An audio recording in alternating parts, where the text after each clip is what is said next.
अब शुरू होने जा रहा है देश का सबसे बड़ा मुकदमा, आपकी अदालत, रजत शर्मा के साथ।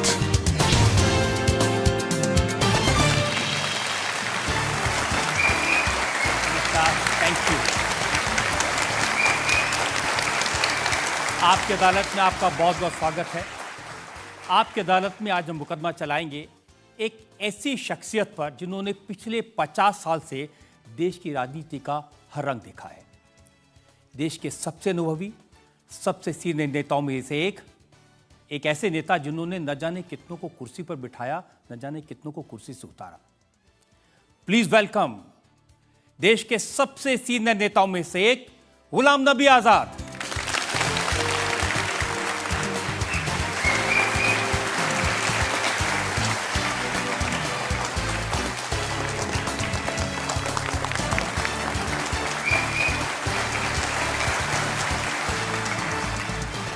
और आपकी अदालत में आज़ाद साहब के लिए जज का चुनाव करना मुश्किल था।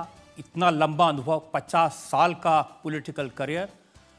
मैं आमंत्रित कर रहा हूं राजनीति के एक अनुभवी नेता, फॉर्मर यूनियन मिनिस्टर, आज के जज दिनेश त्रिवेदी को।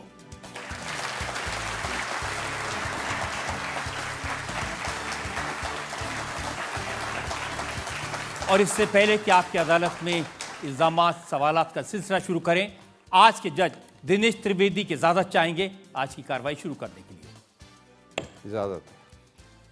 और इससे पहले कि आज़ाद साहब पर आप पर इल्जाम लगे, एक नजर डालेंगे गुलाम नबी आजाद के पॉलिटिकल करियर पर।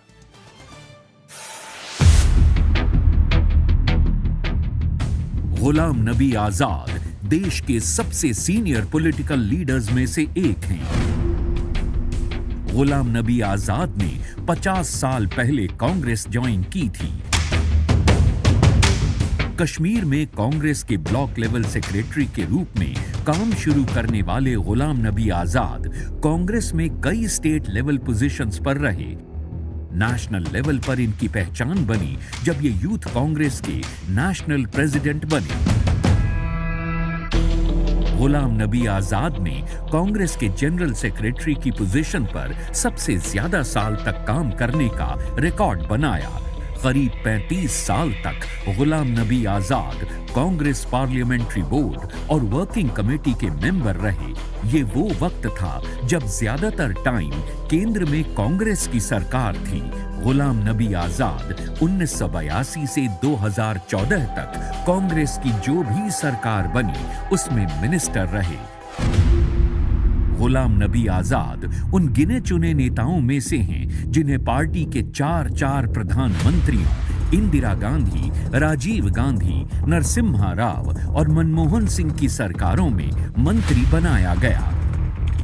गुलाम नबी आजाद 2005 से 2008 के दौरान जम्मू कश्मीर के चीफ मिनिस्टर रहे।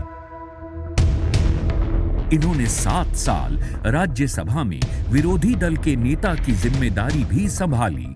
फिर अगस्त 2022 में गुलाम नबी आजाद ने कांग्रेस पार्टी से इस्तीफा देकर सबको चौंका दिया।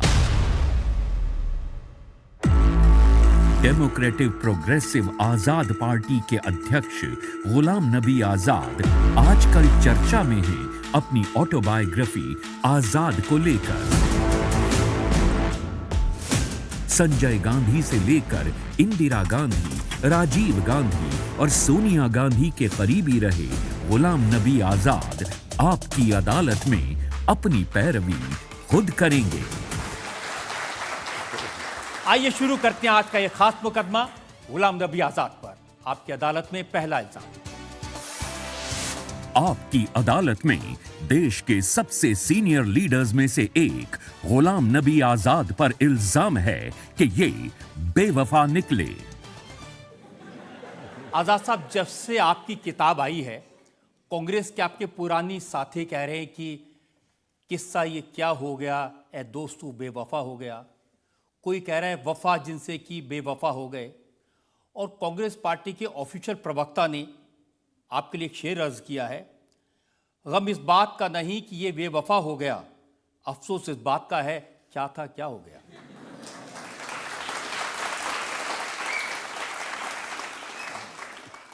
जो कहते हैं कि क्या से क्या हो गया, वही तो जिम्मेदार हैं इस चीज़ के लिए, क्या से क्या हो गया। और मैं बेवफा नहीं हूँ बल्कि बावफा हूँ। बेवफा तो वो हैं कि जिनको सब कुछ नज़र भी आ रहा है लेकिन फिर भी वो हिम्मत नहीं है लीडरशिप को कहने कि सब कुछ बर्बाद हो चुका। वो बेवफा है जो अपने लीडर को धोखा दे, अपनी पार्टी को धोखा दें और उनको ये कहें, ये न कहने की जुर्रत हो और हिम्मत हो कि पार्टी तबाह बर्बाद हो गई है। ये पार्टी जो हिंदुस्तान की 34-35 स्टेटों में राज करती थी, पार्लियामेंट में एक वक्त 414 सीटें ली, वो 2 इलेक्शनों में 50-55 सीटें नहीं ले सकती हैं और लीडर अपोजिशन नहीं बना सकती हैं। वो बेवफा है, वो धोखा दे रहे हैं अपनी पार्टी को। सब कुछ जान के भी लीडर को कहते हैं, हिम्मत नहीं है कि तुम गलत कर रहे हो। उनको आज़ाद साहब आपसे इस बात की शिकायत नहीं है कि आप कांग्रेस से लोग हो गए। उनका कहना यह है कि तुम राहुल को न चाहो तो कोई बात नहीं, मोदी को चाहोगे तो मुश्किल होगी।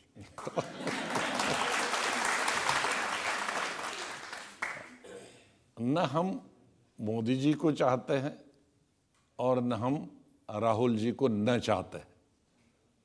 सवाल गर्लफ्रेंड का नहीं है, बॉयफ्रेंड का नहीं है। सवाल हिंदुस्तान की राजनीति का है कि कौन सा कैप्टन इसको डुबाने की कोशिश कर रहा है और कौन सा कैप्टन इसको किनारे पर पहुंचाने की कोशिश कर रही है। वहाँ मैं उसका धर्म नहीं देखूंगा, उसकी शक्ल नहीं देखूंगा, उसका काम देखूंगा। इंदिरा गांधी थी, हाँ चलाते थे, राजीव गांधी थे, चलाते थे, नेहरू थे, चलाते थे, अपने देश को भी चलाते थे, दुनिया को भी चलाते थे। मिसेस गांधी को तो प्राइम मिनिस्टर बनने का मौका नहीं मिला, लेकिन पीछे से वो भी चलाती थी। लेकिन आज क्या बात कि पार्टी नहीं चलती। सिर्फ गाली देने से इंसान लीडर नहीं बनता। गाली देना भी राजनीति में सोफिस्टिकेटेड गाली चलती है, लेकिन स्ट्रीट लैंग्वेज नहीं चलती है। और वो भी कभी हुआ 24 घंटे नींद से उठ के आप किसी को गाली दोगे, सोने से पहले फिर गाली दोगे, इससे न देश बनेगी, न दुनिया बनेगी, न कोई पावर में आ सकता। आप कह रहे हैं कि राहुल जी शिप को डुबा रहे हैं और मोदी जी चला रहे हैं। इस वक्त तो वही हो रहा है। अब कैप्टन बनने के लिए अगर मोदी साहब 24/7 काम करते हैं तो उनको 24 मिनट्स भी तो काम करना पड़ेगा ना। 24 मिनट्स भी काम नहीं करोगे तो आप कैसे प्रधानमंत्री बनोगे। मेरी पूरी सहानुभूति राहुल गांधी के साथ। मैंने उनके बाप के साथ भी मंत्री रहा हूं और पार्टी में भी रहा उनके बाप के साथ। मैं उनकी दादी के साथ भी 32 साल की उम्र में मंत्री बना। उससे पहले यूथ कांग्रेस में 28-29 साल की उम्र में मैंने इंदिरा गांधी के साथ काम किया। वो 20 घंटे काम करती थी। राजीव गांधी 20 घंटे काम करते थे। ये 20 मिनट क्यों नहीं करते? तो उन्होंने 20-20 घंटे किया तो प्रधानमंत्री बने। ये 20 मिनट में ही बनना, काम करके ही प्रधानमंत्री बनना चाहते तो नहीं है पॉसिबल। मैंने 20-20 घंटे काम किया। मैं आज भी 70+ हूँ, मैं 18 घंटे आज भी काम करता हूँ। नई पार्टी बनाई है, मैं 2 बजे तक बैठता हूँ, लोगों से मिलता हूँ, सुबह फिर 6 बजे शुरू कर देता हूँ। जब आप ऐसी बातें कहते हैं ना, वो कहते हैं कि इनकी पार्टी का नाम आज़ाद है, ये सिर्फ नाम के आज़ाद हैं, किताब का नाम आज़ाद रख लिया, लेकिन मोदी को गुलाम हो गए हैं। मैं गुलाम किसी का नहीं हूँ। ये सोचना ही गुलाम, ये सोचना ही कि किसी अच्छे को अच्छा कहना और बुरे को बुरा कहना, यही गुरूर की और गुलामी की निशानी। उनका कहना है कि ये जो किताब है ये आज़ाद साहब ने नहीं लिखी, ये मोदी जी ने लिखी है और ये किताब लिखी गई है कांग्रेस को डिमोलिश करने के लिए, उनका कांग्रेस मुक्त भारत बनाने का सपना पूरा करने के लिए। 2 चीज़ है। एक तो बड़ी खुशी की बात, अगर मोदी ने लिखी है तो कांग्रेस की तारीफ कर रहा है, फ्रीडम फाइटर्स की तारीफ कर रहा है, नेहरू की तारीफ कर रहा है, इंदिरा गांधी की तारीफ कर रहा है उस बुक में, राजीव गांधी की तारीफ कर रहा, सोनिया गांधी की तारीफ कर रहा। बहुत अच्छी बात है अगर मोदी ऐसा सोचते हैं और उन्होंने लिखी है, तब तो उनको बहुत खुश होना चाहिए। फिर उनको गिला है कि मोदी ने उनकी तारीफ क्यों नहीं की। उनको तो अब खुश होना चाहिए, उनके नाना दादी और बाप की तारीफ करता है। दूसरी बात, वो अपने कार्य से और न काम करने से वो मोदी जी को स्ट्रांग कर रहे हैं कि मैं कर रहा हूं। मैं तो मोदी जी को कमजोर करने के लिए कहता था कि कांग्रेस में परिवर्तन लाओ, ब्लॉक लेवल पे इलेक्शन करो, डिस्ट्रिक्ट लेवल पे इलेक्शन करो, स्टेट लेवल पे इलेक्शन करो, वर्किंग कमेटी पे इलेक्शन करो। यहां तो 26 साल से इलेक्शन ही नहीं हुए। अभी तो हुआ, मल्लिकार्जुन खड़गे इतने सीनियर लीडर कांग्रेस के अध्यक्ष बन गए। नेशनल प्रेसिडेंट के इलेक्शन से पहले ब्लॉक का इलेक्शन होना चाहिए, डिस्ट्रिक्ट का इलेक्शन होना चाहिए, स्टेट का इलेक्शन होना चाहिए, और वो लोग चुनेंगे। ब्लॉक का तो इलेक्शन किया नहीं, डिस्ट्रिक्ट का इलेक्शन नहीं किया, सीधे नेशनल प्रेसिडेंट का किया और वोटर लिस्ट के बगैर ही किया। कुछ को तो वोटर लिस्ट इलेक्शन खत्म होने तक नहीं देते, और कोई वोटर लिस्ट उस दिन फोन पे बताते हो ये कुछ तो हुआ, खड़गे जी अध्यक्ष कुछ भी नहीं हुआ। ये फिर पार्टी तो वो चलाएंगे ना। पार्टी किससे? पार्टी तो वो चलाते नहीं। अगर काश वो पार्टी चलाते तो बहुत अच्छा होता। वो भी पूछते हैं, मैं बेचारे की हमारे अच्छे मित्र हैं तो मैं नहीं चाहता हूं कि वो उनका डाउनग्रेड करो। और जो सबसे इंपॉर्टेंट है, 26 साल से आप वर्किंग कमेटी, उसका इलेक्शन कब हुआ? 26 साल पहले, 97 में, पिछली सेंचुरी में, कलकत्ता सीताराम केसरी। 26 साल से हुआ नहीं। क्यों नहीं हुआ? क्योंकि इलेक्टेड वर्किंग कमेटी को प्रेसिडेंट हटा नहीं सकता, क्योंकि इलेक्टेड है। लेकिन इनको हर दूसरे दिन चेंज करना पड़ता है प्रेसिडेंट। इसने अगर कोई ज्यादा बोला, इसको हटा दो, उसकी जगह दूसरा लाओ। इसने जरा लेटर, गुलाम नबी आजाद जैसे आदमी ने लेटर लिखा, उसको हटाओ तो दूसरा बनाओ। तो ये कहां की डेमोक्रेसी है? तो कांग्रेस बनेगी कहां? तो इलेक्शन वर्किंग कमेटी का भी नहीं हुआ। और दूसरी बात, दुनिया के लिए इस आपके चैनल के द्वारा करोड़ों लोग देखते हैं, विधानसभा की 70% टिकटें तुम गलत आदमियों को देते हो। विधानसभा में भी, पार्लियामेंट में भी इलेक्शन टिकट बांटने वाली कमेटी जो है, इसको चेंज करो। वो करो जो आज राजनीति में एक्टिव है, जो आज कहेगा कि तमिलनाडु में ये काम करता है, ये नहीं करता है, ये सक्रिय है, ये नहीं है। जो बंगाल में कहेगा कि ये सक्रिय नहीं है ये। लेकिन जो 15 साल पहले खुद ही रिटायर हुआ राजनीति से और 26 साल पहले की बात करने वाला, वो टिकट बिछाएगा, तो आपको 40 सीटें नहीं आएंगी तो क्या आएंगी? और फिर भी आप मोदी से मुकाबला करना चाहते हो। तो इसमें मैं कांग्रेस को धोखा दे रहे हैं कि वो धोखा दे रहे हैं? कांग्रेस को वो कमजोर कर रहे हैं कि मैं कमजोर कर रहा हूं? जो कहता ठीक करो, तो ठीक करने वाला बेवफा हो गया, भगोड़ा हो गया। और जो अंदर बैठ के तुम कांग्रेस को खत्म कर रहे हो, वो ठीक है। सब जानते हैं कि वर्किंग कमेटी का, इलेक्शन कमेटी का कोई मतलब नहीं है। ये सब राहुल जी तय कर देते हैं किसको टिकट देनी, किसको लड़ाना है, किसको बनाना है। हाँ, तो उसी से तो तबाही बर्बादी होगी, उसी से तो 40 सीटें पर पहुंच गए। अगर वर्किंग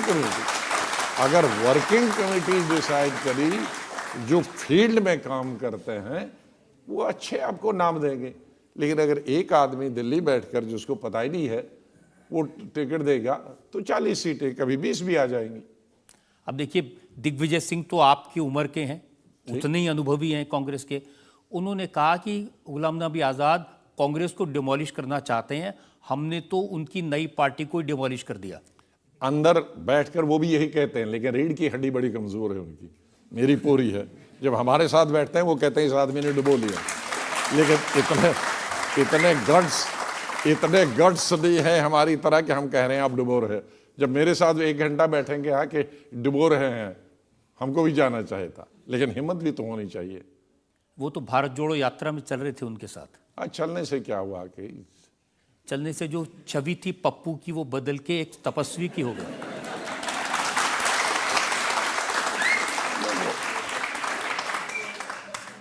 मैं उस नाम पर नहीं जाता हूं, क्योंकि बहुत अच्छी फैमिली के है। तो बड़ा बुरा लगता है कि जिस फैमिली के साथ हमारी इतनी एसोसिएशन हो, उसकी निंदा करें, लेकिन हमने अंदर बैठकर जितना हमसे प्रयास हो सकता है वो किया। सुना नहीं। सुना नहीं। अब इसमें क्या है, या तो कोने में चुप करके बैठ जाओ, या एसिडिटी हो जाए। एसिडिटी टेंशन से होती है ना। हम जब ये कहते हैं ये हो सकता है, लेकिन कोई आदमी करता नहीं है, या आपको देखिए, सिंसियरली पार्टी चलानी है। मैं मुद्दे बताता हूं। मुद्दा है मोदी चोर है, अडानी चोर। मुझे कोई तकलीफ नहीं, मुझे कोई रिश्तेदार नहीं, लेकिन एक दफा कहोगे ना आप, 2 दफा कहोगे, 4 दफा, 10 दफा, कि 9 साल कहोगे। 9 साल कौन इंसान इस देश में है जो एक ही मुद्दा कहेगा, उसके बगैर कुछ कहेगा नहीं? अरे हमारी करोड़ों लोग बेरोजगार हैं, पढ़े लिखे, इनके पास कोई जॉब नहीं है। ये प्रॉब्लम है आजाद साहब। वो कहते हैं सारे मोदी चोर हैं, आप एक भी मोदी को चोर नहीं कहते। वो कहें, मैंने कब कहा? आप क्यों नहीं कहते? लेकिन 9 साल तो नहीं कह सकते ना। इस देश में 130 करोड़ लोग रहते हैं। 130 करोड़ की 10,000 करोड़ समस्याएं हैं, तो आपको 2 ही समस्याएं क्यों नजर आ रही? और वो आपकी समस्या है, वो अनएम्प्लॉयड यूथ की समस्या नहीं है, वो जिसकी क्या कहते हैं महंगाई है, वो उनका समस्या नहीं तो है। ये बात आपने उनको कही सामने मुंह पर? हम लोगों ने वर्किंग कमेटी में ये चीज पूछे कि आपका ये मुद्दा गलत है, और जो भी उनको कहेगा ये आपका मुद्दा गलत है, कहा तो मोदी के साथ हो। तो हम क्या ऐसे आदमी का क्या करोगे?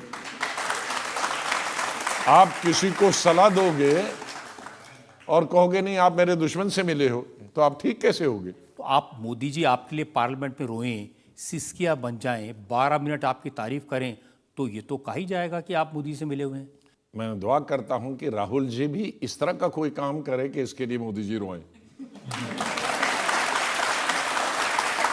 पहले आपको लगता था मोदी जी क्रूड हैं, बीवी बच्चे नहीं हैं, किसी की परवाह नहीं करते, लेकिन फिर आपका थिंकिंग बदली।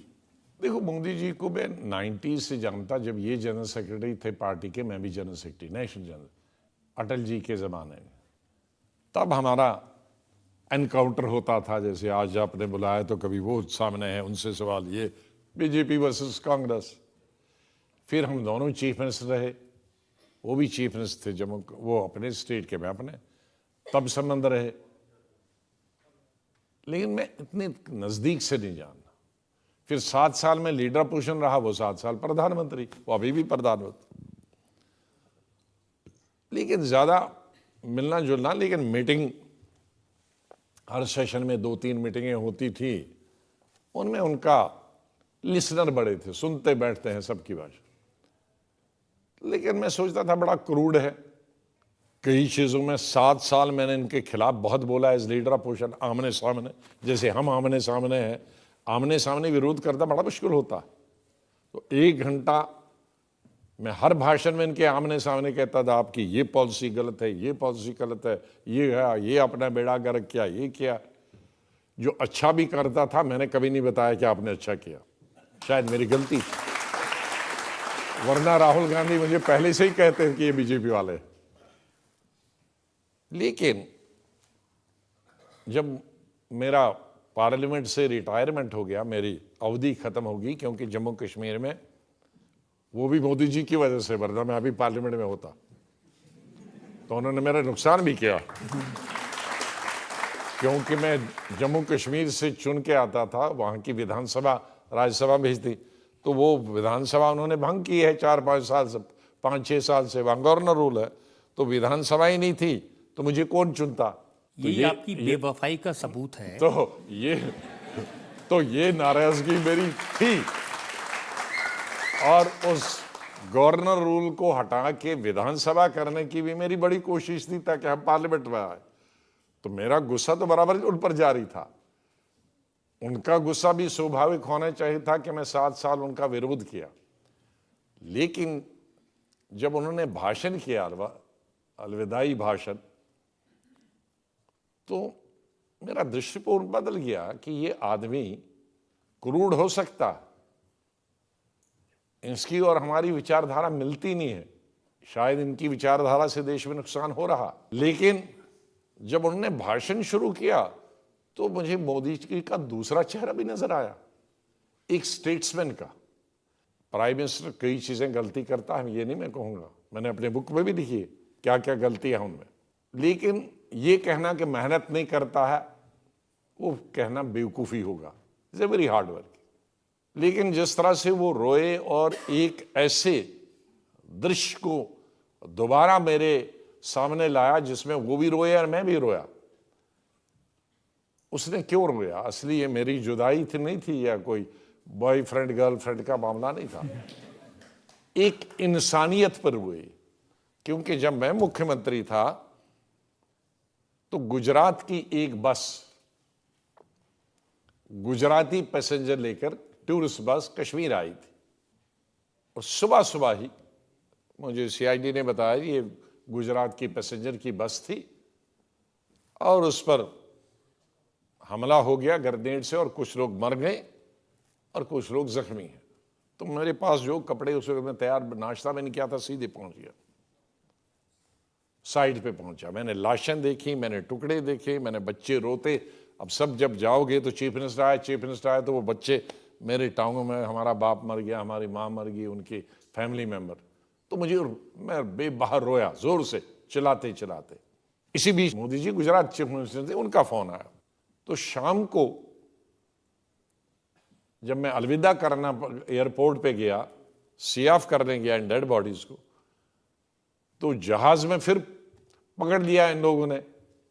गाली नहीं दी थी, पकड़े और रोए मेरे टांगे पकड़ पकड़ कर, औरतें भी और बच्चे भी। मैं फिर रोया, फिर में सीएम का फोन आया तो मैंने रोते रोते ही उनसे बात की। तो वो जो यहां नेशनल लेवल पे थोड़ा आया, लेकिन गुजरात में उसको बहुत लोगों ने दिखाया हमें रोते रोते, क्योंकि वो मरने वाले गुजरात के लोग थे। गुजरात के थे। और वो जो प्राइम मिनिस्टर ने कहा कि लोग गुजरात के थे और चीफ मिनिस्टर रो रहा जैसे इनके परिवार का कोई आदमी मर रहा, तो इसलिए मैं सैल्यूट करता हूं। तो वो चौक हो गए। और फिर मैंने प्राइम मिनिस्टर के बाद मैं बोला, मैं सबसे लास्ट में बोला जब बहुत सभी लीडर बोले, सभी नेता, तो मैं भी उसी दृश्य को बयान कर रहा था तो मैं खुद चौक हो गया। तो उस एक वाक़ा को बयान करने पर प्राइम मिनिस्टर भी रोए, मैं भी रोया। और मुझे अफसोस है कि उस चीज को ये पॉलिटिकल करते हैं। इन्होंने तो पूछा भी नहीं एक दफा, आप चीफ मिनिस्टर हो तो कौन मरा गुजरात का, कैसे मरा, आज तक नहीं पूछा। ये तो उसका मतलब ये निकाल रहे हैं कि इनकी वफादारी मोदी जी से है। राहुल गांधी को लोकसभा की मेंबरशिप गई, 2 दिन के अंदर उनसे मकान खाली करवा लिया। आज़ाद साहब 2 साल से एमपी नहीं है, वो अपने मकान में रह रहे हैं। यूक्रेन जाएं जरा, 4 साल बैठें उन बंदूकों के बीच में, जैसे हम पंजाब गए थे या कश्मीर में गए थे, और उनकी जानें बचाएं। उधर से आके मोदी अपना बंगला खाली करके उनको दे देगा। प्राइम मिनिस्टर हाउस में बैठो स्कर्शा। हम इतनी ये 16 दफ़ा मिलिटेंटों के अटैक से एज चीफ मिनिस्टर बचे हैं, 25-26 दफ़ा एज जनरल सेक्रेटरी पंजाब में बचे हैं, 40 दफ़ा बचे हैं। तो उसको कौन प्राइम मिनिस्टर मकान नहीं देगा? और मैं मकान का किराया देता हूँ, मकान का भी, बिजली का भी, पानी का, मुफ्त नहीं रखता हूँ। नहीं, देखिए, आप पर जितना खतरा है उसको मैं जानता हूँ, उसके हिसाब से आपको मकान देना गलत नहीं है। वो कह रहे हैं कि इनसे क्यों खाली करवाया? अब इनसे इन पर भी खतरा है। अब जैसा करोगे वैसा भरोगे।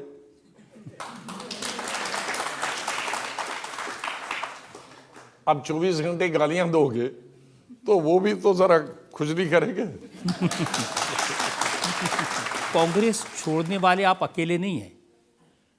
हिमंता बिस्वा शर्मा, उन्होंने छोड़ा, उनका फायदा हुआ, वो मुख्यमंत्री बन गए, मिस्टर सिंधिया कैबिनेट मिनिस्टर बने, बहुत सारे 1 दर्जन 2 दर्जन के करीब लोग। और ये तो वो लोग थे, सिंधिया जी का खास तौर पर हम इनको देखते थे पार्लियामेंट में, साफ दिखता था वही सबसे ज्यादा हंसी मजाक करते थे राहुल गांधी से, हर वक्त उनसे बातें करते रहते। दूसरे हमारे यूपी के एक्स यूनियन मिनिस्टर, वो भी इनके क्लोज थे। जितिन प्रसाद भी क्लोज थे, वो बीजेपी के मंत्री हैं। दूसरी सुष्मिता थी, उसको भी एमपी बनाया था, वो भी इनकी हम उम्र है, इनकी छोटी उम्र, महिला कांग्रेस की नेशनल प्रेसिडेंट, वो चली गई टीएमसी में एमपी बन गई।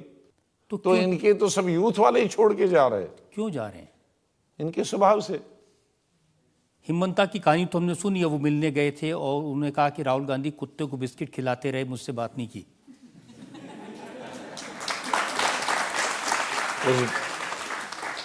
हिमंता की तो कहानी मैंने इसमें लिखी है, क्योंकि मिसेस गांधी ने मेरे को ही भेजा था यहाँ कि देखो बहुमत हेमंता का है, या तब मैं लीडर पोस्ट था, श्रीनगर से मुझे बुलाया कि यहाँ विवाद हो रहा है। उसने वोट ऑफ हेमंता ने सीएम के खिलाफ वोट ऑफ नो कॉन्फिडेंस दिया, तो आप करो इसका इलेक्शन करो। तो मैंने ही अपने घर में, दिल्ली के घर में हेमंता को बुलाया, उसके साथ 45 एमएलए थे, सीएम को बुलाया, उसके साथ 7 एमएलए थे। और मिसेस गांधी ने कहा कि जाओ, इसकी जिसके पास 45 उसको चुनो लीडर। मैं जा रहा था सुबह, शाम को राहुल गांधी का फोन आया कि आप नहीं जा रहे हैं, सुबह मुझे मिलिए। सुबह मिलने गया तो सीएम उनके पास बैठा था, तो कहा नहीं यही चलेगा। तो मैंने कहा हेमंता के पास मेजॉरिटी, इनके पास 7 है, उनके पास 45 है, वो भाग जाएगा। कहा भागने दो, मैं नॉर्थ ईस्ट का वो इंचार्ज है, तो फिर क्या हुआ, तो भागना है तो भाग गया। तो आज क्यों रो रहे हैं? उसने पूरे 8 स्टेट ली नॉर्थ ईस्ट की, जिनका वो इंचार्ज था, तो फिर भी कहते हैं कि कांग्रेस का भला काम कर रहे हैं। कांग्रेस से भला काम कर रहे हैं कि मोदी साहब का काम कर रहे हैं? कैप्टन अमरिंदर सिंह के साथ क्या हुआ? वो तो मुख्यमंत्री थे। वो भी है, वो भी इसमें लिखा है, और वो भी वर्किंग कमेटी में उठाया मैं। अब पूरी वर्किंग कमेटी की बताऊंगा नहीं, थोड़ा बताऊंगा। थोड़ा ही बता दीजिए, लेकिन सच बता दीजिए। सच नहीं, मैं तो सच के, मैं तो गांधीवादी हूं उस मामले में, सच के मामले में। मैंने वर्किंग कमेटी उसके बाद बेड़ा गर्क होने के बाद जब बुलाई, तो मैंने बताया सबसे पहले ये उस मुजरिम को पेश करो जिसने ये पंजाब डुबो दिया। 4 महीने पहले इलेक्शन से कौन बेवकूफ आदमी चीफ मिनिस्टर को चेंज करता है? हमें तो 6ठी क्लास में गांव में पढ़ाया था, मिड स्ट्रीम घोड़े नहीं बदलते। मिड स्ट्रीम घोड़े बदले गए तो बह जाओगे। वो एक घोड़ा बड़ा अच्छा आ गया था ना, नवजोत सिंह सिद्धू।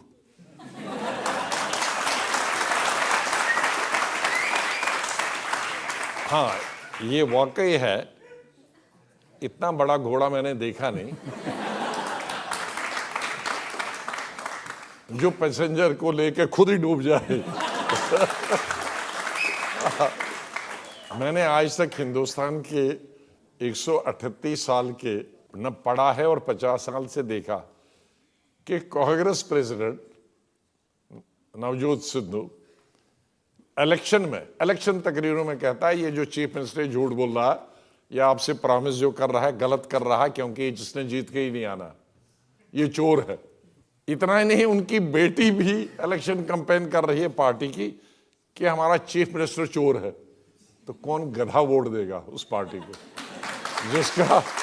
जिसका पार्टी प्रेसिडेंट वो और उसकी बेटी प्रचार करे कि हमारा चीफ मिनिस्टर चोर है, हमारी पार्टी का चीफ मिनिस्टर चोर है? तो वोट क्यों लोग देते? तो जिसको सिलेक्शन करने वाला ऐसे प्रेसिडेंट आदमी का, वो बीजेपी की मदद कर रहा है कि मैं कर रहा हूं? वो मोदी जी की मदद कर रहे हैं, मैं कर रहा हूं। अब सुना है कि राजस्थान में बगावत होने वाले सचिन पायलट काफी वक्त से उबल रहे हैं। अब देखें, मैं तो चाहता हूं कांग्रेस जिंदा रहे,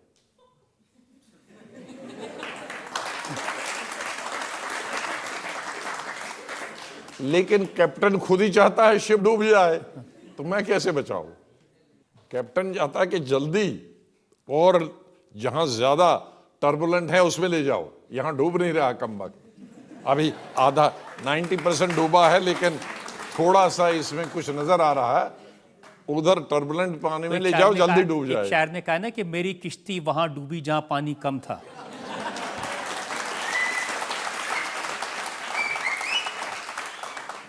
तो भी तो पानी था, ये तो रेत में डूब रहा है। आजाद साहब वो कहते हैं कि वो नफरत के बाजार में मोहब्बत की दुकान खोलने निकले हैं, तो कभी आप भी जाएंगे उस दुकान के ऊपर? हमारी आदत शुरू से बचपन से खुद कमाने की है, दूसरों को खिलाने की, कमा के। हम किसी का हराम का नहीं खाते, किसी का भीख मांग के नहीं खाते।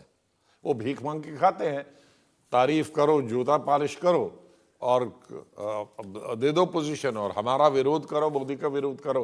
हमारे विरोध और मोदी से विरोध में पावर में आ जाते हैं, तो God bless them, I wish them well. आपकी अदालत में अगला आपकी अदालत में सीनियर लीडर गुलाम नबी आजाद पर इल्जाम है कि ये एहसान फरामोश हैं। आजाद साहब, कांग्रेस से लोग आज कह रहे हैं कि 50 साल में कांग्रेस ने आपने को क्या नहीं दिया। यूथ कांग्रेस का प्रेसिडेंट बनाया, रिकॉर्ड टाइम जनरल सेक्रेटरी बनाया, पार्लियामेंट्री बोर्ड में आप रहे। जब जब कांग्रेस की सरकारें आई, 4 प्रधानमंत्रियों ने आपको मिनिस्टर बनाया और आपने छोड़ दिया, पीठ में छुरा घोंप दिया। राजनीति में एक चीज कहते हैं, यू हैव टू अर्न। तो गुलाम नबी आजाद ने हल जोता है, बीज डाला है, गर्मी में भी, सर्दी में भी, बर्फ में भी, जून के महीने में, जनवरी के महीने में, और खेती की। गुलाम नबी आजाद ने 2 रोटी खाई, दिल्ली में बैठे होने ने 10 रोटी खाई, जो खेत में गए भी नहीं। तो गुलाम नबी आजाद की उस खेती से जिनको ज्यादा फायदा हुआ, उनका तो बताते नहीं। तो ये राहुल गांधी जी करके देखेंगे ना, सब स्टेटें आएंगी, मोदी जी कहीं दिखाई नहीं देंगे। अब सोनिया जी, जब मैं 8 स्टेटों में से 7 स्टेटें जिता के नहीं लाएंगे, तो किसको मंत्री बनाएंगे? वहां ऐसे भी मंत्री हैं जिन्होंने स्टेट ही आज तक देखी नहीं है। और मैं खुद ही बड़ा सिंपल पोर्टफोलियो लेता था, जिसमें कोई पैसे का लेन देन नहीं हो।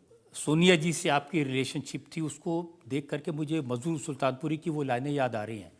रहते थे कभी जिनके दिल में हम जान से प्यारों की तरह, बैठे हैं उन्हीं के कूचे में आज गुनहगारों की तरह।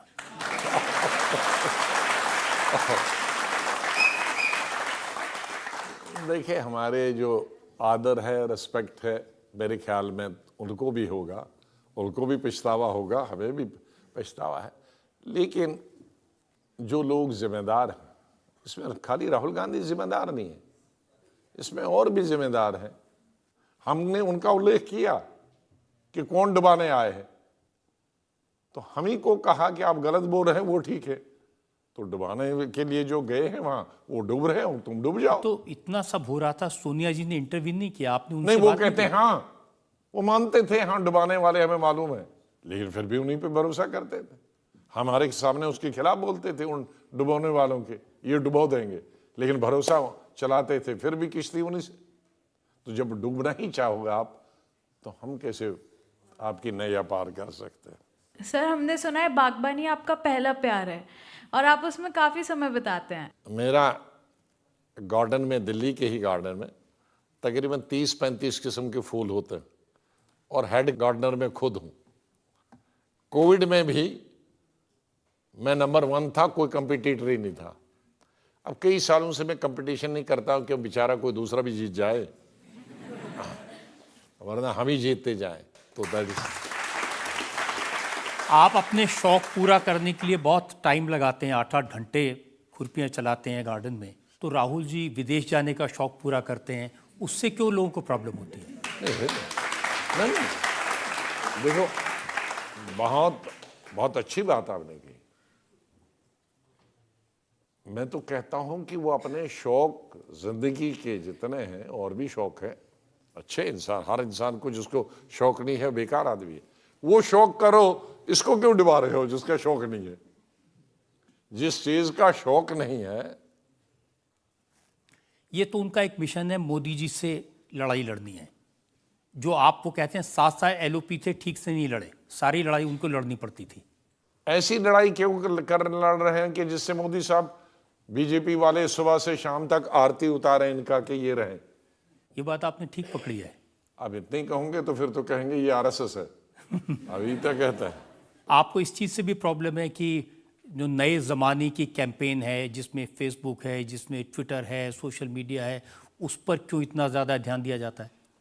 हाँ, ये आज से मेरा सोच नहीं है, 87-88 की बात है, जब मैं जनरल सेक्रेटरी था पार्टी का। मैं सैम पेट्रोडा को तब नहीं जानता था, वो साइंस और टेक्नोलॉजी में अमेरिका में काम करते हैं, अच्छा काम करते हैं। राजीव गांधी ने अपने प्राइम मिनिस्टर ऑफिस में बोला, मैं गया तो कहा ये सैम पेट्रोडा हैं, अमेरिका में काम करते हैं, तो एक नई चीज़ तुम्हें दिखाऊं। मैं दिखाओ कंप्यूटर। मैंने कंप्यूटर नहीं देखा था, किसी ने नहीं देखा था हिंदुस्तान में। मेरी कुलीग्स में भी I was the first person to see the computer. तो कहा ये कंप्यूटर है, तो इसका क्या काम है?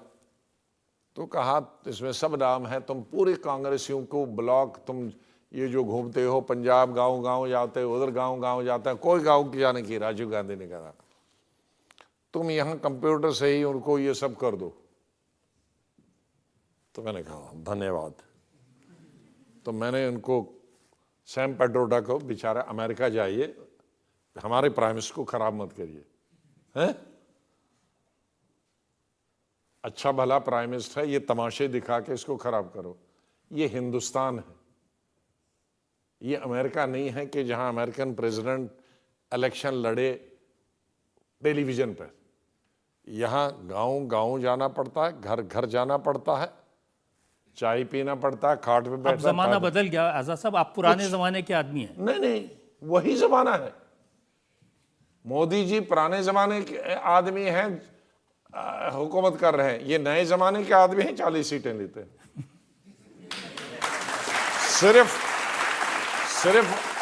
आपको ये समझना है कि आप अमेरिकन सिटीजन है या हिंदुस्तानी सिटीजन है।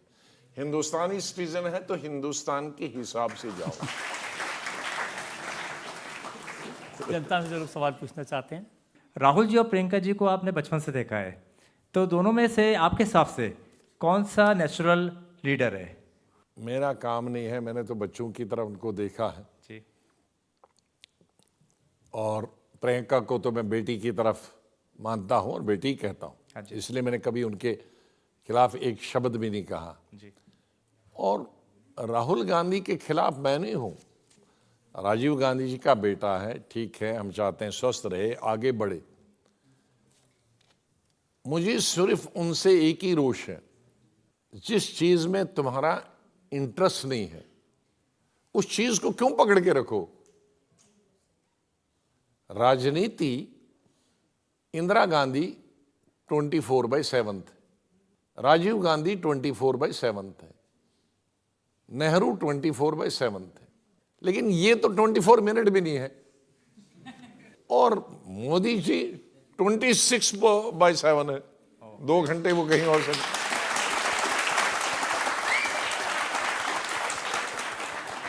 तो एक सुपरसोनिक गिरा दो, मैं खुश हूंगा। मैं बीजेपी आइडियोलॉजी का नहीं है, लेकिन वो तो F-16 है, और अब आप रिक्शा भी नहीं हो।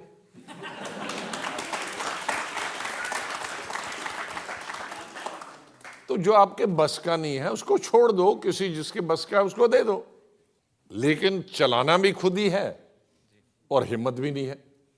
ये लालच जो होती बुरी बला।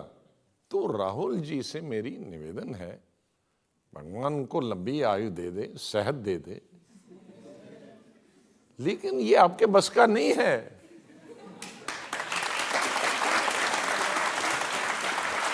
मैं इतने साल मिनिस्टर रहा, इंदिरा गांधी से लेकर, मैंने कहा भाई ये फाइनेंस मेरे, कॉमर्स मेरे बस का नहीं, मुझे नहीं देना। मुझे सोशल सेक्टर में हेल्थ है, एजुकेशन है, बाकी चीजें मैंने पढ़। तो आदमी को इतना ट्रुथफुल तो होना चाहिए। तो आपने कभी उनसे कहा नहीं तुमसे ना हो पाएगा, छोड़ो। जो उनको कहे तुमसे हो नहीं पाएगा, वो तुम प्रो मोदी हो इसलिए कह रहे हो मुझे। उनका सिर्फ शब्द है ये गलत कर रहे हो, अच्छा तुम प्रो मोदी हो, इसलिए मीडिया क्वेश्चन पूछेगा तुम प्रो मोदी हो। अरे मीडिया का काम, मुझे मिले 4-5 मीडिया वाले कि हमने सवाल पूछा, हाँ तुम मोदी के भेजे हुए। अरे आप इतने सवाल पूछते, मीडिया का काम तो है ही ऑकवर्ड सवाल, तो वो आपसे प्यार थोड़ी करेगा। मीडिया वाले का पेपर या टेलीविजन तब चलेगा जब आपको ऑकवर्ड पहुंचेगा, सवाल पूछेगा। और लीडर का काम है ऑकवर्ड निकलना। वो आपको परोस के देगा कि अब मैं ये सवाल पूछूंगा, ये जवाब दूंगा, वो नहीं चलेगा। एक दो दफा चला वो, अब रोज रोज तो नहीं चलेगा। रोज रोज तो अपने विवेक से, अपनी बुद्धि से वो जवाब देना पड़ेगा ना। वो मीडिया को भी चाहते हैं कि उनकी चॉइस का, और किसी ने इनकन्वीनियंट सवाल पूछा तो मोदी को हो, तो मोदी जी ये जैसे नहीं हुए भगवान हुए। अरे मोदी जी अपना काम कर रहे हैं, वो नहीं तुम्हें छेड़ते हैं। अब जब आप नहीं, अब ये बात नहीं, मोदी जी भी खूब छेड़ते हैं इन्हें।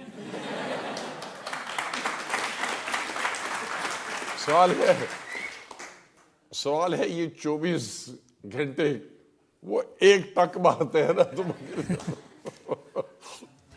आपकी अदालत में अगला।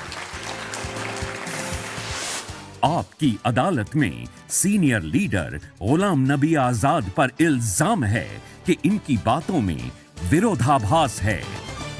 आजाद साहब, आपकी किताब मैंने देखी। जैसे आप कहते हैं ना कि जो लोग हैं वो उतनी मेहनत नहीं करते, राहुल जी उतनी मेहनत नहीं करते, वो गांव में नहीं जाते, अगर वो करते तो शायद बेहतर होता। लेकिन आप ही तो नेहरू गांधी परिवार के लोगों को घर घर से बुला बुला के इलेक्शन लड़वाते थे। आपने अपनी किताब में जिक्र किया है 1999 में मई में सोनिया गांधी कांग्रेस के अध्यक्ष नहीं बनना चाहती थी, 6 महीने इंतजार करना चाहती थी, आपने ही परसुएट करके बनाया। हर परिस्थिति में किसी न किसी का उपयोग होता है, और हर आदमी का हर सभी तक उपयोग नहीं रहता। जैसे हकीकत है कि सबसे पहले सोनिया गांधी को, सबसे पहले मैं ही राजीव गांधी और इंदिरा गांधी के बारे में ही हमारी चर्चा हुई थी, उनको राजनीति में लाने की। ये कोइंसिडेंस है कि उनकी मिसेस को लाने का भी हमारे वक्त में शुरू हुआ, क्योंकि केसरी जी के वक्त में जब 98 का इलेक्शन हुआ तो मैंने इनको कहा कि भाई कैंपेन के लिए, अब केसरी जी तो बेचारे कैंपेन वाले थे नहीं। मैं सुना आपने कैंपेन करनी नहीं दिया उन्हें। नहीं, ऐसा नहीं। और उसी इलेक्शन से सोनिया जी को प्रोजेक्ट किया ना, वो चेयरमैन थे कैंपेन कमेटी के, मैं कन्वीनर था, और chairman by virtue of president थे, लेकिन बेचारे साधारण, वो स्पीकर भी अच्छे नहीं थे और कहीं ज़्यादा जाते नहीं थे, ओल्ड थे। तो मैंने उनसे कहा भाई अगर सोनिया जी से प्रचार कराएं तो क्या बुरी बात है। तो कहा मैं तो उतना अच्छी तरह से नहीं जानते हो, तुम जानते हो अच्छी तरह से, मनवाओ। मैं गया, 1-2 दिन में मनवाया और उनने प्रचार किया। उसको डिटेल के लिए बुक पढ़ना पड़ेगी। कुछ महीने के बाद हम हार गए, 98 का इलेक्शन बुरी तरह हार गए। हमने सोचा कि भाई अब लीडर, उसका कारण भी था, हमारे बहुत सारे लीडर अध्यक्ष बनना चाहते थे, तो हमने सोचा ये अब सक्सेशन के लिए मुगलों की तरह जंग हो जाएगी, तो नए के लिए इस जंग को रोकने के लिए कहा कि भाई सोनिया गांधी को लाओ। तो जो उनको 2 मनाने गए थे उन्होंने कहा जी ये मान नहीं रही। तो मैं क्यों नहीं मान रही? कहा ये कहती 6 महीने का टाइम दे दो। तो मैंने कहा अच्छा मैं अभी निर्णय लेता हूं। तो मैंने मैडम से पूछा कि आप आना चाहती हैं?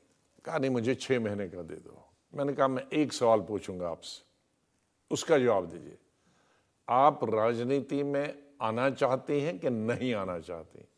उसने कहा, सोनिया गांधी ने कहा हाँ आना चाहती हूं, लेकिन 6 महीने के बाद। मैंने आई एम सॉरी, राजनीति होती है नाउ और नेवर। हमको आज प्रेसिडेंट की जरूरत है, हमारे इस वक्त वैक्यूम है, उस वैक्यूम को फिल करने लिए हमारे यहां लड़ाई है। हमने आज तो चुनना है प्रेसिडेंट, हम बगैर प्रेसिडेंट 6 महीने तो नहीं रह सकते। तो या आप आज प्रेसिडेंट बनेंगी या कभी भी नहीं बनेगी। तो मिसेस गांधी ने एकदम कहा कि आज चलो बन जाओगी, तो बन गई, तो उसकी एक्सेप्टेबिलिटी हो गई। मैं पछता नहीं लेकिन रहा। आप ये नहीं बता रहे कि सोनिया जी को बनाने के लिए सीताराम केसरी को कमरे में बंद कर दिया, नहीं वो सब बाद में उनको घसीट के बाहर निकाला। ना सब बकवास, दैट इज ऑल बकवास। नॉनसेंस, वो सब बकवास।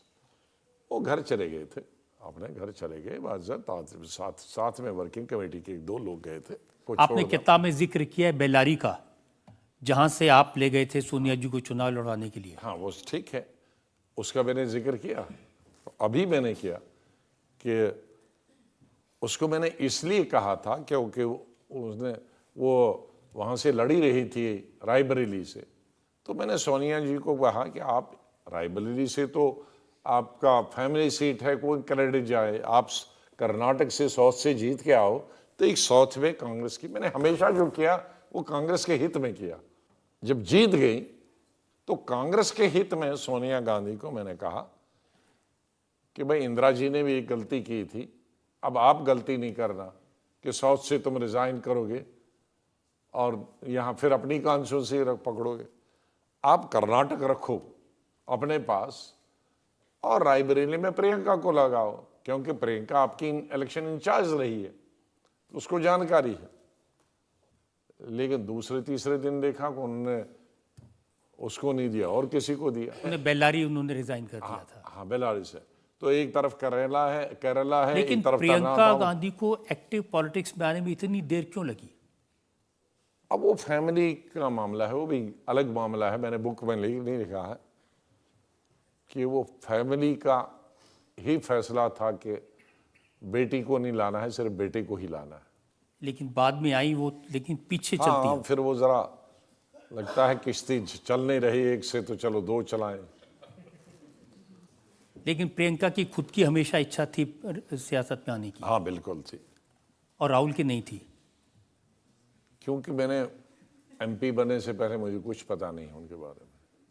क्योंकि प्रियंका की इतनी है कि जब राजीव जी और मैं, जब राजीव जी प्राइम मिनिस्टर और प्रेसिडेंट थे, मैं जनरल सेक्रेटरी था, तो कभी कभी हमारे 2 बज जाते थे डिनर के बगैर। तो वो अंदर जाते थे और वहाँ से कुछ जो खाना है बचाता वो टेबल में ले आते थे। तो मैं कहा वहाँ सोए होंगे, तो वो कहता था नहीं, लड़की अभी इंतजार करती है। तो उसका मतलब है कि तब के ज़माने से वो देखती थी कि इसमें बड़ा मेहनत वाला काम है 2-2 बजे तक। तो और वो आती जाती थी कभी देखने भी कि ये इतने देर तक काम कर रहे हैं। तो एक एप्टीट्यूड मैंने उसमें देखा था। अब सुनते हैं कि क्योंकि सोनिया जी का स्वास्थ्य बहुत अच्छा नहीं रहता तो रायबरेली नहीं लड़ेंगी और प्रियंका वहाँ से लड़ें। अब उनके घर का मामला है, उसमें हमें कुछ कहना नहीं। आप तो घर को जानते हैं अच्छी तरह से। देखो, हम पॉलिटिकल बात कर रहे हैं, अभी हम घर की बात नहीं, घर की बात हम कभी उनकी नहीं करेंगे। सर, घर के उनके एक और मेंबर है रॉबर्ट वाड्रा। मैं उसमें बात नहीं करूँ। नहीं, उन्होंने ये कहा कि वो राजनीति में आना चाहते हैं। हाँ, ये तो सब उन्होंने कहा मैंने पब्लिक लाइफ पे इतना काम किया है कि मैं आऊँगा तो बहुत अच्छा परफॉर्म करूँगा। देखो, लाखों लोग राजनीति में, लाखों लोग हमारे इलेक्टेड ही कितने लाखों, हमारे पंचायत राज में तो 10 लाख या 30 लाख लोग हैं, 10 लाख तो लेडीज ही है। तो लाखों लोग, ब्लॉक डिस्ट्रिक्ट एमएलए हजारों लोग हैं, वो भी पार्टी। नहीं, जब परिवार के लोग आते हैं तो बड़ी जिम्मेदारी संभालते हैं ना, तो वो नहीं लगता आपको कि संभाल सकते हैं कांग्रेस पार्टी को? अब जो हैं उतने पहले संभाल लें। आपके हिसाब से कौन हो सकता था जो लीड कर सकता था, पार्टी को आगे ले जा सकता था? अब ये लड़ाई तो 6-7 साल से चल रही है। राहुल गांधी जी को हमने इलेक्ट किया, सोनिया जी चाहती थी, उन्होंने उसको वाइस प्रेसिडेंट बनाया, उसके बाद सबने प्रेसिडेंट बनाया। हमने भी उसके सपोर्टर थे प्रेसिडेंट बनाने में, लेकिन आधे रास्ते से रिजाइन कर दिया। और आधे रास्ते में रिजाइन किस पे किया मैं कहूंगा नहीं, वो मुझे अच्छा नहीं लगता कहना। राहुल गांधी बाहर जाकर हमारे देश की छवि खराब कर रहे हैं, आपको क्या लगता है वो कैसे ये सब संभाल पाएंगे? देखिए, जब हम जूनियर मिनिस्टर बने थे 31-32 साल की उम्र में, तो हमें यही बताया गया था कि जब विदेश जाओ तो ना अपने देश के बारे में कोई बुरी चीज़ कहना, न देशवासियों के बारे में बुरी कहना, और न सरकार के बारे में कोई बात करना। क्योंकि विदेश में आपके दोस्त देश भी हैं, दुश्मन दोस्त भी हैं, वो फिर आपसे बात निकालना शुरू करेंगे और आपको कोट करेंगे कि ये भाई हिंदुस्तानी आया था, ये बोल रहा था हिंदुस्तान के बारे में, वहाँ की सभ्यता के बारे में, वहाँ कल्चर के बारे में, वहाँ के कास्टिज्म के बारे में, वहाँ के कम्युनलिज्म के बारे में। तो ये हमारी अंदरूनी चीज़ें हैं, हमको खुद ठीक करनी है, विदेश को, दुनिया को इसमें नहीं इन्वॉल्व करना है। जैसे आपकी ट्रेनिंग हुई, आपको किसी ने बताया कि क्या क्या करना है, क्या नहीं करना है, क्या कहना है, क्या नहीं कहना है, विदेश में क्या कहना है, कैसा व्यवहार करना है, तो इनको किसी ने नहीं सिखाया?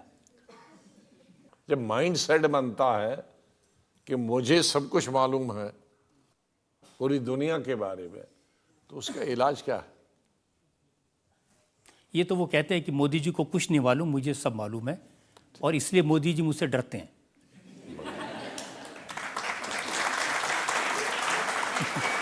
अब ये वो दोनों जाने कौन किससे डरता है।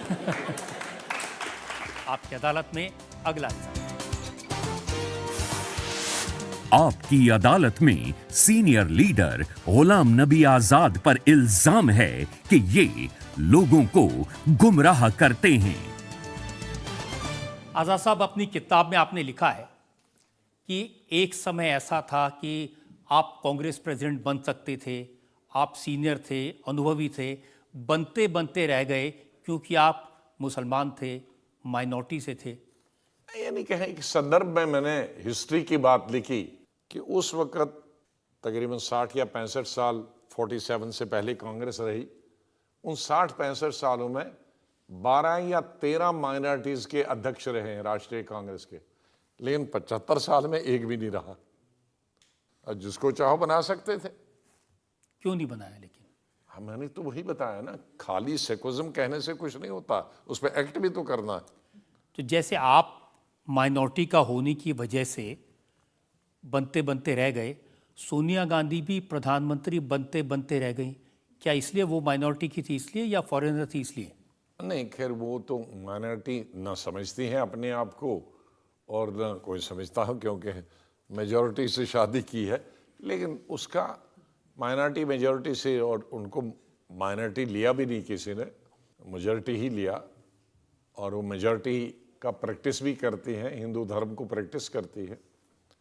लेकिन उनका फैमिली का कुछ प्रॉब्लम था कि उसमें विवाद, मैंने अपने बुक में लिखा है कि वो जो सुषमा जी ने कहा कि वो अपने बाल साफ करवा के, मुंडन करा के पूरे देश में घूमेंगी, तो मेरे ख्याल में उससे फैमिली डर गई कि भाई एक नया विवाद खड़ा हो जाए, मुश्किल से तो हुकूमत में आए हैं, तो बेहतर है।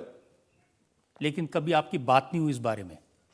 नहीं, मालूम है, और फैमिली की चीज़ें, कई चीज़ें मैंने कहा कि मैं फैमिली पर नहीं आना चाहता हूँ, और अच्छी बात नहीं मेरे लिए। नहीं, उस समय देखिए, मैं क्यों कह रहा हूँ आपने गुमराह किया, आपने एलडीएफ को, समाजवादी पार्टी को, बीएसपी को, इन सब नेताओं से आप मिले थे, आपने उनसे कह दिया था कि सोनिया जी प्रधानमंत्री बनने वाली हैं।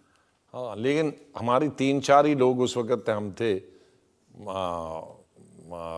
मिसेस गांधी थे, अहमद भाई थे, और परनबदा थे इस कंसल्टेशन में।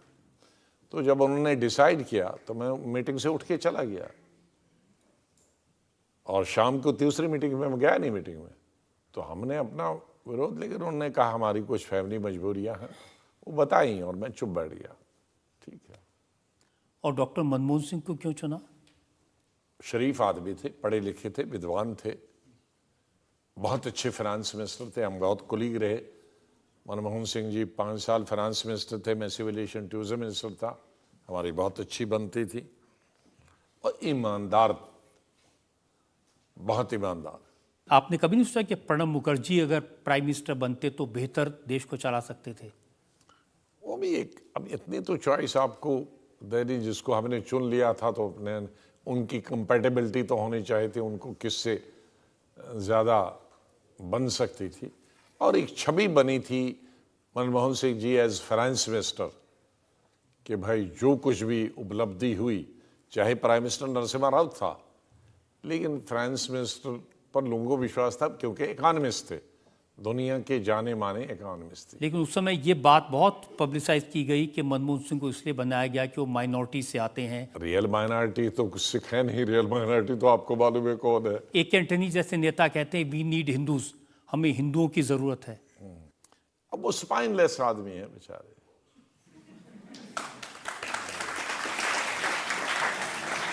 जैसे कांग्रेस के स्पोक्स पर्सन सुरजेवाला ने कहा कि राहुल गांधी सिर्फ हिंदू नहीं हैं, जनेऊधारी हिंदू हैं। और फिर भी प्रो मोदी हम हैं वो नहीं है।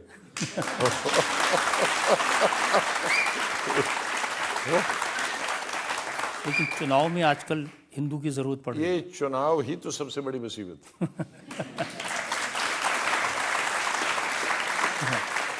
जनता में से सवाल, जिस तरह से कांग्रेस चल रही है, क्या 2024 में बीजेपी को चुनौती दे पाएगी? आपको क्या लगता है? देखिए, मैं कह सकता हूं लेकिन कहूंगा नहीं। कांग्रेस में इतने छोटे लोग आ गए हैं आज कि हर चीज को वो सच्चा सुनना नहीं वो चाहते। आपको मीर जाफर कहते हैं। है ना? मीर जाफर तो ये लोग हैं जो कांग्रेस में बैठकर कांग्रेस को डुबा रहे हैं। हम बैठकर भी बाहर,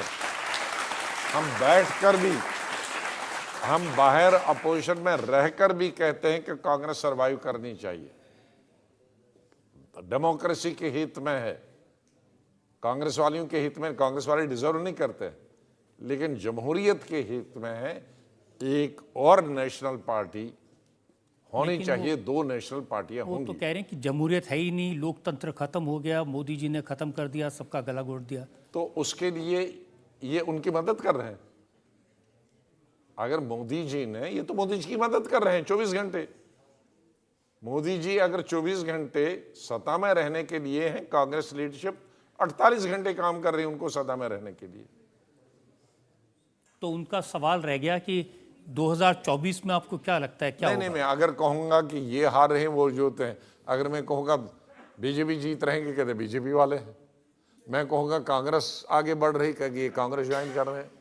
नहीं, लेकिन आप जनता को तो बता सकते हैं, चुपचाप बता आपको दीजिए। जनता कोई सुन पहले नहीं रहा है। आपको भी मालूम है, आपको भी मालूम है क्या होना है, मुझको भी मालूम है क्या, इनको भी मालूम है क्या होने वाला है। आपकी अदालत में आज हमने मुकदमा चलाया देश के सबसे अनुभवी नेताओं में से एक, सबसे सीनियर गुलाम नबी आज़ाद पर। हमने उनसे पूछा कांग्रेस पार्टी के बारे में, नरेंद्र मोदी के बारे में, राहुल गांधी के बारे में, सोनिया गांधी के बारे में, उनके 50 वर्षों के राजनीति के अलग अलग तरह के उतार चढ़ाव के बारे में। अब वक्त है आपकी अदालत में आज के जज former union minister Dinesh Trivedi के फैसले का। देखिए, ये आपकी अदालत है। आपकी अदालत मतलब जनता की अदालत। और ये भी सही है कि खरा सोना वही होता है जो तप के उभर आता है। और जो थोड़ी बहुत तपन गुलाम नबी आज़ाद की बाकी रह गई थी, वो होनहार वकील रजत शर्मा जी ने अपने कठिन से कठिन सवाल पूछकर वो भी आज पूरी कर दी।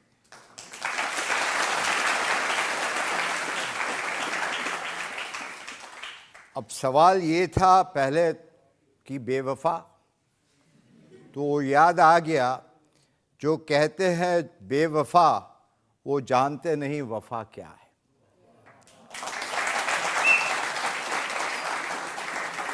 मुझे आज भी वो मंजर याद आता है जब मैं भी राज्यसभा में था।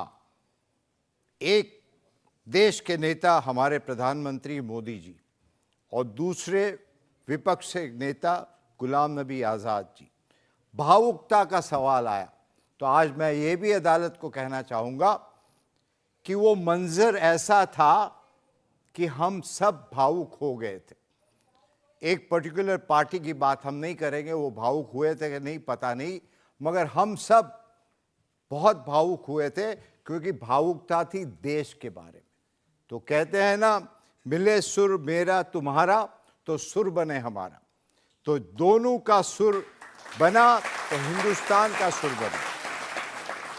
आपने आखिर में कहा कि आप यदि पॉलिटिशियन नहीं होते तो आप माली होते। तो मैं ये कहना चाहता हूँ कि आज भी आप माली है और ये हिंदुस्तान एक बड़ा चमन है।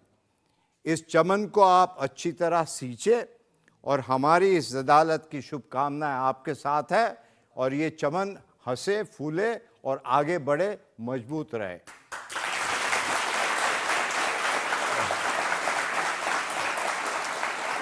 इस उम्मीद के साथ, यकीन के साथ कि गुलाम नबी आज़ाद इसी तरह से जनता की सेवा करते रहेंगे, वो स्वस्थ रहेंगे और देश को आगे बढ़ाने का काम इसी तरह करते रहेंगे।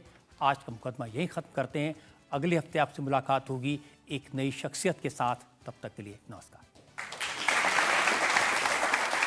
इंडिया टीवी हर वक्त हर जगह डाउनलोड करने के लिए सर्च करें India TV news Google play store या ऐप स्टोर पर।